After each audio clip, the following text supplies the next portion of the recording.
Hello students, welcome back to Topper Stockies, and today we will read the poem Amanda by Robin Klein.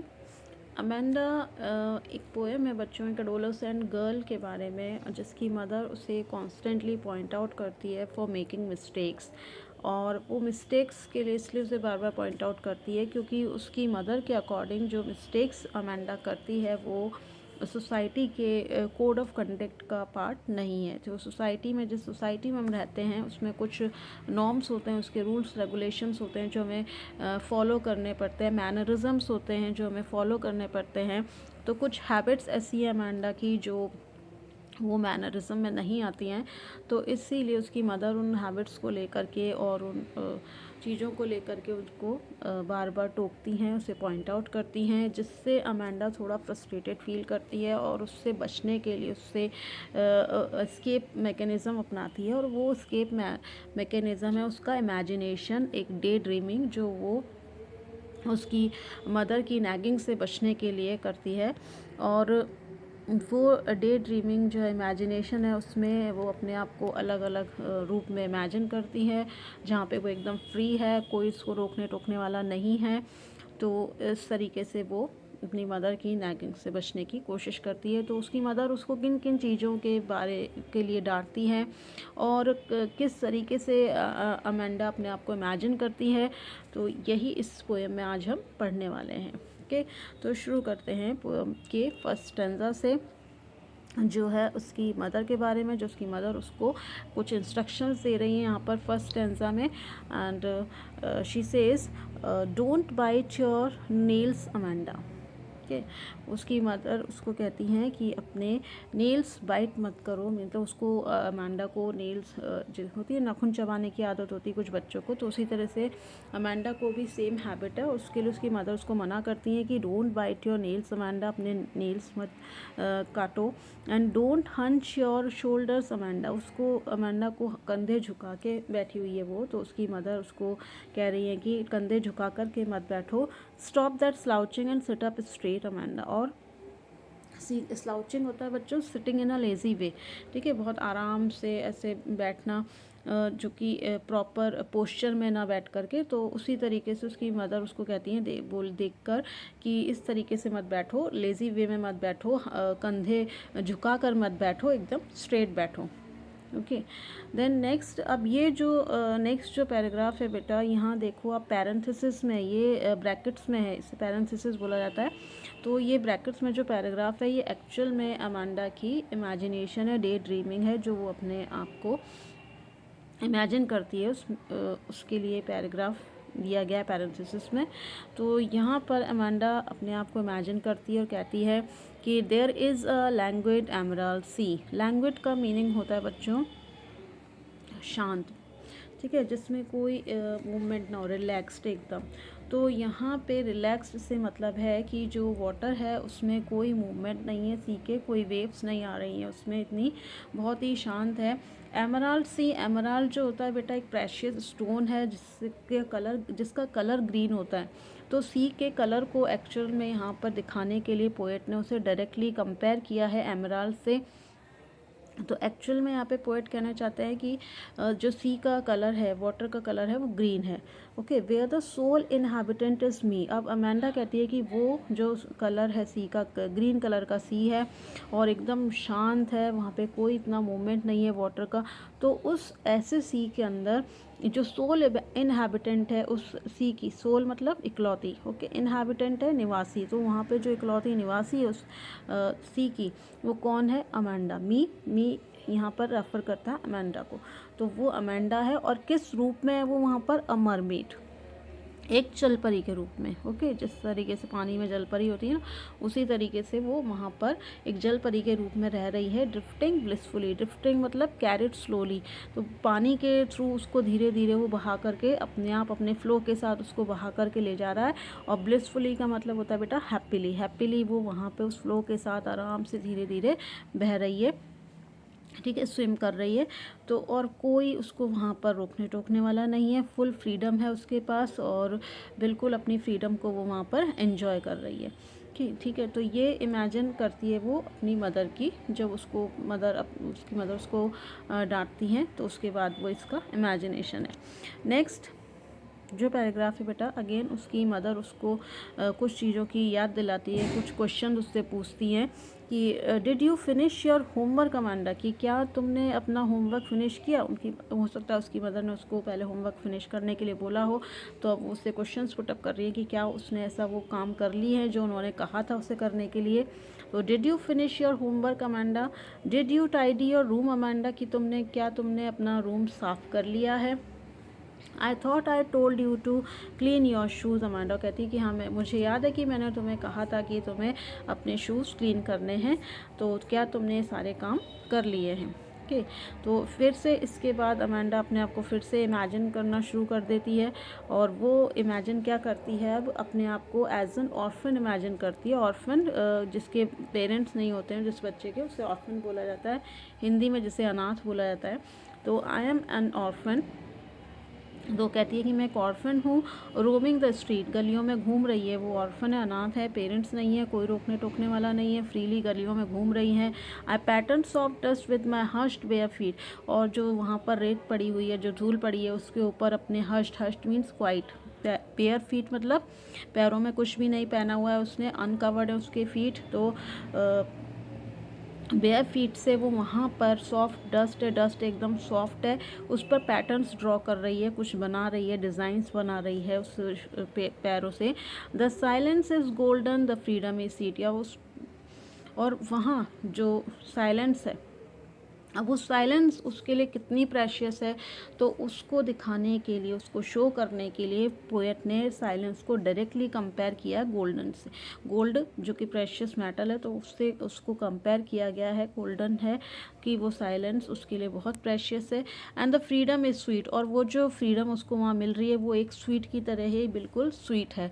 तो दोनों को ही ऐसी चीज़ों से कंपेयर करके दिखाया गया है कि वो फ्रीडम और जो साइलेंस है वो उसके लिए कितनी वैल्यूएबल है। Okay, then next is again, यहाँ पर नेक्स्ट पैराग्राफ में उसकी मदर उसको कुछ इंस्ट्रक्शंस दे रही हैं और कहती हैं don't eat that chocolate Amanda, कि वो चॉकलेट मत खाओ। रिमेंबर योर एक्ने अमांडा, हो सकता है उसको चॉकलेट खाने से पिंपल्स हो जाते हैं। एक्ने का मतलब होता है बेटा पिंपल्स, ठीक है, पिंपल्स हो जाते हैं। तो उसकी मदर उसको चॉकलेट खाने से रोक रही हैं, जिससे कि उसके पिंपल्स ना हो, या अगर हैं तो और ना बढ़ जाएं। तो will you please look at me when I am speaking to you Amanda, और उसकी मदर जब उससे बात कर रही है तो अमांडा उनकी तरफ नहीं देख रही है। तो वो उनसे कहती है कि क्या जब मैं तुमसे बात कर रही हूँ तो तुम मेरी तरफ देखोगी। तो इस तरीके से, क्योंकि अमांडा जो है वो बात बात से उनकी, जब वो बार बार उसको टोकती हैं या उसको पॉइंट आउट करती हैं हर मिस्टेक्स के लिए, तो वो थोड़ा सा फ्रस्ट्रेटेड हो जाती है और फील करती है कि उसकी जो फ्रीडम है कहीं ना कहीं वो कर्टेल हो रही है। तो इस वजह से वो शायद उनको इग्नोर करती है। तो इसलिए उसकी मदर उसको कहती हैं कि क्या तुम मेरी तरफ देखोगी जब मैं तुमसे बात कर रही हूँ। ओके, तो इसके बाद अमांडा क्या इमेजिन करती है, Now, Amanda imagine herself as Rapunzel. Okay, Rapunzel क्या है बेटा, रपंजल एक फेरी टेल कैरेक्टर है, और उसमें एक विच होती है। आपने सुनी होगी अगर रपंजल की कहानी, तो उसमें एक विच है जो रपंजल को एक टावर में कैद करके रखती है। टावर जो होता है सबसे टॉप पे उसे रखती है, उसमें कोई भी स्टेयर्स नहीं होती है कि कोई ऊपर आ जा सके उसके अंदर। एंड जो रपंजल के लॉन्ग हेयर्स होते हैं उन्हीं का वो विच यूज़ करती है नीचे जाने के लिए, ऊपर चढ़ने के लिए, और वो वहाँ पर कोई भी नहीं आ सकता है, ना रपंजल वहाँ से बाहर जा सकती है। ओके, तो इस तरीके का वहाँ पे एनवायरनमेंट है। तो वही रपंजल अपने आप को एज अ प्रिंसेस वो इमेजिन कर रही है, और कहती है कि वो एक रपंजल है, और वहाँ पर उसको कोई परवाह नहीं है। आई हैव नॉट अ केयर, मतलब कोई परवाह नहीं है किसी चीज़ की, क्योंकि वहाँ कोई उसको रोकने टोकने वाला नहीं होगा। Life in a tower is tranquil and rare, tranquil means calm, quiet, एकदम शांत, जहाँ पे कोई आवाज़ ना हो। एंड रेयर मीन्स अनकॉमन, जो वहाँ पे ऑब्वियसली टावर में एक लाइफ है, इस तरीके के टावर में अगर रहेगी तो बहुत ही अनकॉमन सी लाइफ वो जिएगी। तो बहुत ही ट्रैंक्विल है, शांत है और अनकॉमन है लाइफ टावर के अंदर। और I will certainly never let down my bright hair, मैं कभी भी मतलब अपने जो ब्राइट हेयर है उनको नीचे लटकाऊंगी, जिससे कि कोई भी उस ऊपर चढ़ के आ सके। वो कभी भी ऐसा नहीं करेगी, क्योंकि ऑलरेडी वो बहुत परेशान है उसकी मदर की कॉन्स्टेंट नैगिंग से। तो इसलिए वो इमेजिनेशन में ये सोचती है कि वहाँ कोई भी नहीं आ पाएगा, जिससे वो फुल फ्रीडम में रहेगी और एकदम साइलेंस वहाँ पर होगा, वहाँ उसे कोई रोकने टोकने वाला नहीं होगा। इसलिए कहती हैं कि वो कभी भी अपने हेयर्स को वो नीचे नहीं लटकाएगी, जिससे कोई भी वहाँ आ सके और उसकी फ्रीडम में बाधा बन सके। Okay, then next is last paragraph है बेटा, और उसकी मदर की स्पीच है, that stop that sulking at once Amanda. उसकी मदर अब कहती हैं कि स्टॉप दैट सल्किंग, सल्किंग का मतलब होता है इन अ बैड मूड, ठीक है। तो उसकी मदर की डांट के बाद उसका मूड थोड़ा ख़राब हो जाता है, तो वो कहती है कि अब ये बंद करो, ये सल्किंग बैड मूड में रहना, इस तरीके से रहना बंद करो। You are always so moody, तुम बहुत ज़्यादा मूडी हो, बहुत अनस्टेबल हो, कभी भी तुम्हारे मूड का कोई भरोसा नहीं होता है। तो इस तरीके से अगर तुम रहोगी तो anyone would think that I nagged at you, तो हर किसी को लगेगा कि मैं तुम्हें हैरस करती हूँ। नैग्ड मीन्स हैरस करना या किसी बात पर मतलब गलतियाँ निकालना, कमियाँ ढूंढना। तो मैं तुम्हारी कमियाँ ढूंढती हूँ या तुम्हें हैरस करती हूँ। कोई भी तुम्हें देख करके ये सोच सकता है कि तुम्हारी मदर तुम्हें बहुत परेशान करती है। तो इस लाइन से ये भी क्लियर होता है बेटा कि ये जो मदर है उसकी, वो कहीं ना कहीं उसके सबकॉन्शियस माइंड में इस बात से अवेयर है कि जो अमांडा है उसके अंदर उनकी नैगिंग के कारण उसके अंदर एक डेफियंस डेवलप हो रहा है। डेफियंस मतलब एक विरोध या उनकी अवज्ञा का जो विचार है वो उसके अंदर डेवलप हो सकता है, इसलिए हो रहा है। तो इसीलिए शायद वो उसको इस तरीके से बोल रही हैं। Okay, now look at the literary devices used in this poem. So first of all look at the first stanza, first line, second line. बेटा देखो दोनों लाइन दो सेम वर्ड से स्टार्ट हो रही है यहाँ पर, डोंट से। तो यहाँ पर एनाफोरा डिवाइस का यूज़ हुआ है। Then look at the third line, stop that slouching and sit up straight. यहाँ एस साउंड का रिपीटेशन है, एस साउंड का रिपीटेशन है मीन्स कॉन्सोनेंट साउंड का रिपीटेशन है, तो यहाँ एलिट्रेशन का यूज़ है।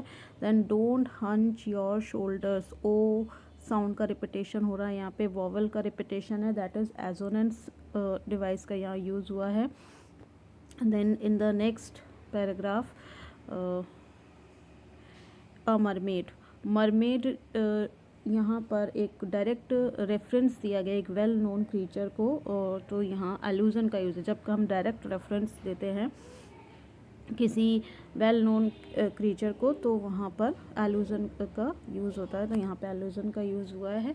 और एमराल्ड सी को यहाँ से उसके कलर शो करने के लिए पोएट ने उसको डायरेक्टली कंपेयर किया एमराल्ड से, तो यहाँ मेटाफर का यूज़ है।